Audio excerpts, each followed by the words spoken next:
Hi students, so in our last class we were discussing bryophytes. Okay, the second group of plant kingdom, bryophytes. So bryophytes, they are known as the amphibians of plant kingdom. Why? Because they live in soil but they have to depend on water for their process of sexual reproduction. That is why they are known as amphibians of plant kingdom. Then we have already discussed regarding their structure. A gametophyte part and a sporophyte part is present. So next one is the division of bryophytes. So bryophytes are divided into two groups. First one is liverworts and second one mosses. Okay, so today we are going to study these two groups in detail. First one liverworts, second one mosses.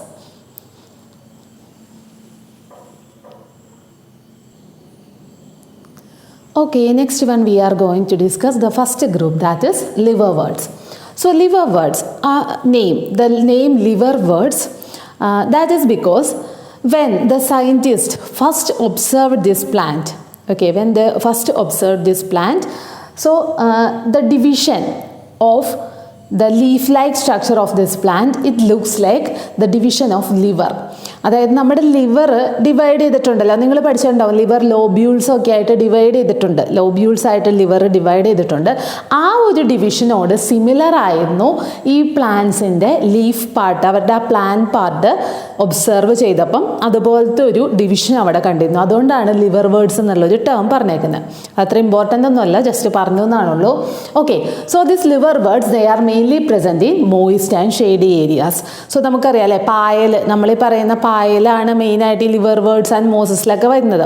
So അതെങ്ങനെയുള്ള റീജിയൻസിലാണ് ഉണ്ടാവുക? കുറച്ച് മോയ്സ്ചറൊക്കെ ഉള്ള areas, അതുപോലെ തന്നെ ട്രീസിൻ്റെയൊക്കെ വുഡിൽ, അങ്ങനെയൊക്കെയുള്ള റീജിയൻസിലാണ് മെയിനായിട്ട് ഉണ്ടാവുന്നത്. So they are mainly present in moist shady areas. Then their body, the plant body will be thalloid.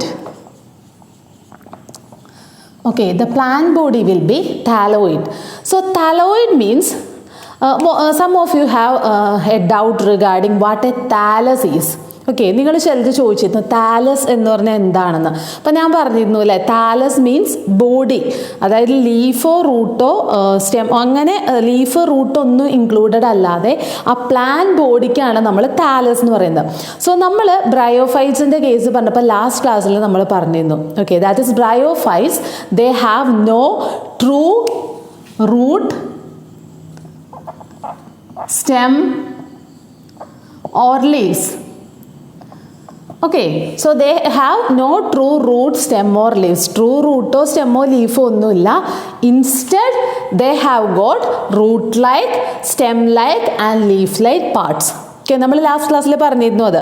So instead of true root, stem and leaves, they have got root-like, stem-like and leaf-like parts.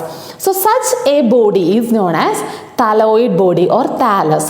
Okay, പ്രോപ്പറായിട്ടൊരു റൂട്ടോ സ്റ്റെമ്മോ അല്ലെങ്കിൽ ലീഫോ ഒന്നുമില്ല, അതല്ലാതെ root like, stem like, leaf like അങ്ങനത്തെ parts present ആയിട്ടുള്ള ഒരു പ്ലാന്റ് ബോഡി അല്ലെങ്കിൽ ഒരു ഫംഗസിൻ്റെയൊക്കെ ബോഡിക്കാണ് നമ്മൾ താലസ് ഓർ തലോയിഡ് ബോഡി എന്ന് പറയുന്നത്.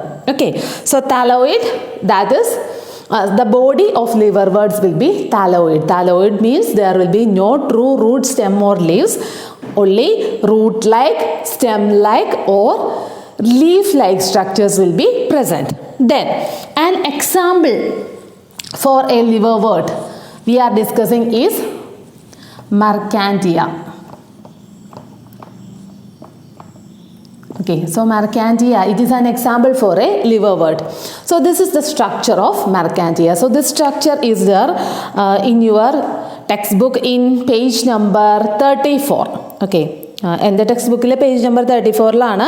ഇനി എഡിഷൻ ചേഞ്ച് ആയിട്ടുണ്ടോയെന്നറിയില്ല. പ്ലാന്റ് കിങ്ഡത്തിലെ ഫിഗർ 3.2 അതാണ് ഈ ഫിഗർ വരുന്നത്. ഓക്കെ, അതിലെ ഫസ്റ്റ് വണ്ണാണ് ലിവർവേർട്ടിൻ്റെ figure. So the example is മെർക്കാൻറ്റിയ.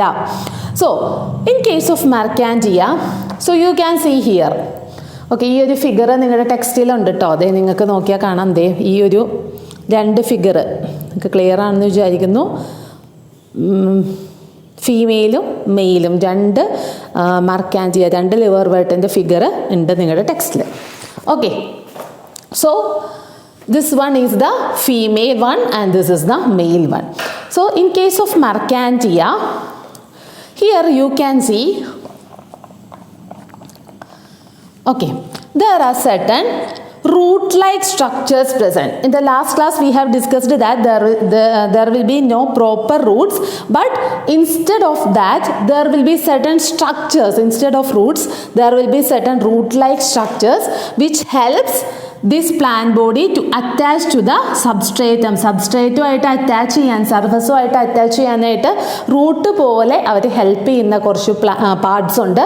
This root like structures are known as rhizoids. നമ്മൾ ലാസ്റ്റ് ക്ലാസ്സിൽ ഡിസ്കസ് ചെയ്താണ് rhizoids. Okay, so these root-like structures known as rhizoids are present. Then there will be a leaf-like part. നിങ്ങൾ ആ figure നോക്കിയാൽ നിങ്ങൾക്ക് correct ആയിട്ട് അറിയാം, ഒരു ലീഫ് പോലത്തെ ഒരു പാർട്ടാണ് ആ പ്ലാന്റ് ബോഡിയിൽ വരുന്നത്. A leaf-like part will be present. Then there is another structure here which is known as gemma cup or gemma cup. നിങ്ങൾക്ക് ഏതാണ് suitable ആയിട്ടുള്ളതെന്ന് വെച്ചാൽ വിളിക്കാം, gemma cup or gemma cup.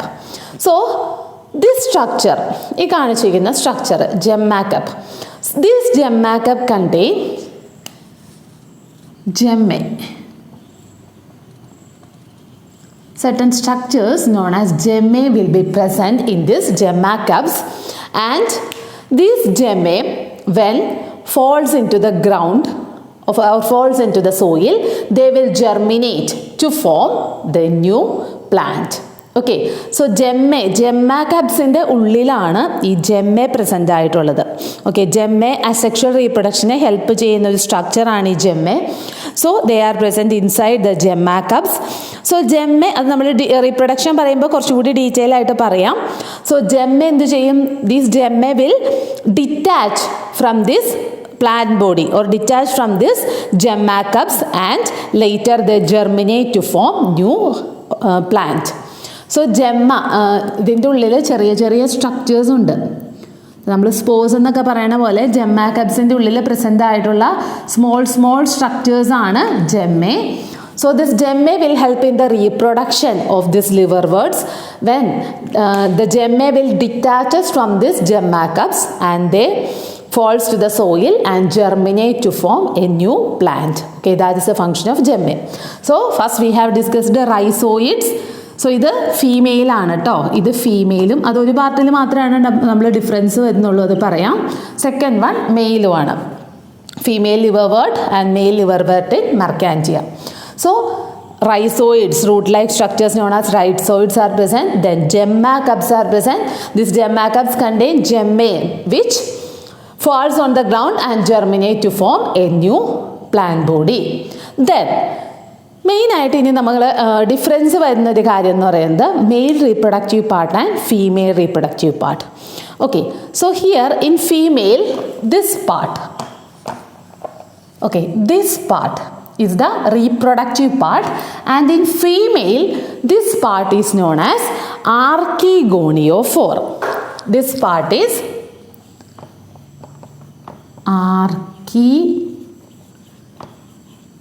ഒറ്റ വേർഡാണ് കേട്ടോ, ഞാൻ സ്പേസ് ഇല്ലാത്തതും കൊണ്ട് എഴുതുന്നതാണ്, ആർക്കിഗോണിയോഫോർ. ഓക്കെ, ആർക്കിഗോണിയോഫോർ നമ്മൾ പറഞ്ഞിരുന്നു നേരത്തെ, ആന്ത്രേഡിയം ആർക്കിഗോണിയം എന്ന് പറഞ്ഞിരുന്നു.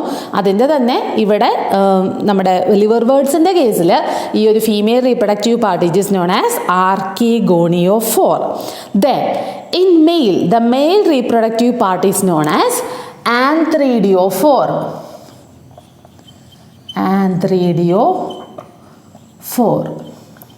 നിങ്ങൾ ഇതിൻ്റെ ഫിഗർ ഞാൻ വരച്ചേക്കണതിൽ അത്ര ക്ലിയർ ആണോ എന്ന് എനിക്കറിയില്ല, ടെക്സ്റ്റിൽ നിങ്ങൾ ഇതിൻ്റെ ഫിഗർ എടുത്ത് നോക്കാം. അപ്പോൾ നിങ്ങൾക്ക് കാണാം ഈ ആർക്കിഗോണിയോഫോറും ആന്ത്രേഡിയോഫോറും തമ്മിൽ സ്ട്രക്ചറിൽ ചെറിയ ഡിഫറൻസ് ഉണ്ട്. ഓക്കെ, ആ ഫിഗർ നോക്കിയാൽ നിങ്ങൾക്കറിയാം ഫീമെയിൽ റീപ്രൊഡക്റ്റീവ് പാർട്ട് കുറച്ചും കൂടി നമ്മളൊരു ഫ്ലവർ നല്ല വിരിഞ്ഞ് നിൽക്കുന്ന പോലെയും മെയിൽ റീപ്രൊഡക്റ്റീവ് പാർട്ടിൻ്റെ ആ ഒരു ഫിഗർ അത് കുറച്ചും കൂടി ഒരു ഡള്ളായിട്ടിരിക്കുന്ന ഒരു ഫ്ലവർ പോലെയാണ് ഇരിക്കുന്നത്. അതിങ്ങനെ സെപ്പറേറ്റ് ഞാൻ പറയാൻ കാരണം നിങ്ങളുടെ സ്റ്റേറ്റ് ലെവൽ എക്സാമിനും ചോദിച്ചിട്ടുള്ള ഒരിക്കലും എൻട്രൻസ് എക്സാമിന് വന്നൊരു ക്വസ്റ്റ്യൻ ആണ്. ഈ ഒരെണ്ണത്തിൻ്റെ ഫിഗർ തന്നു. ഓക്കെ, ഒരെണ്ണത്തിൻ്റെ ഫിഗർ തന്നിട്ട് ഈ ഒരു പാർട്ടിൽ മാത്രമാണ് ചേഞ്ച് ഉണ്ടായിരുന്നുള്ളൂ. എന്നിട്ട് അത് മെയിൽ ലിവർ വേർട്ട് ആണോ ഫീമെയിൽ ലിവർ വേർട്ട് ആണോ എന്ന് ഐഡൻറ്റിഫൈ ചെയ്യാൻ വേണ്ടിയിട്ടായിരുന്നു ആ ക്വസ്റ്റ്യൻ. അപ്പോൾ നാളെ അത് നമ്മുടെ എക്സാമിന് വന്നുകൂടായികയില്ല, അതുകൊണ്ടാണ് പറഞ്ഞത്.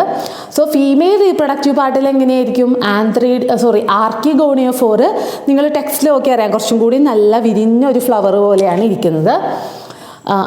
ആന്ത്രീഡിയോഫോർ കുറച്ചൊരു മെസ്സി ആയിട്ടുള്ള ഒരു സ്ട്രക്ചറാണ് ആന്ത്രീഡിയോഫോറിനുള്ളത്. Okay, so there will be a leaf-like part, then root-like structures known as rhizoids, gemma cups which contain gemma will be present, then the female reproductive part present in female thallus, that is archegoniophore, and the male reproductive part present in male thallus, that is anthridiophore. So archegoniophore, anthridiophore terms എല്ലാം കറക്റ്റായിട്ട് എഴുതി പഠിക്കുക. Okay, archegoniophore and ആന്ത്രീഡിയോഫോർ.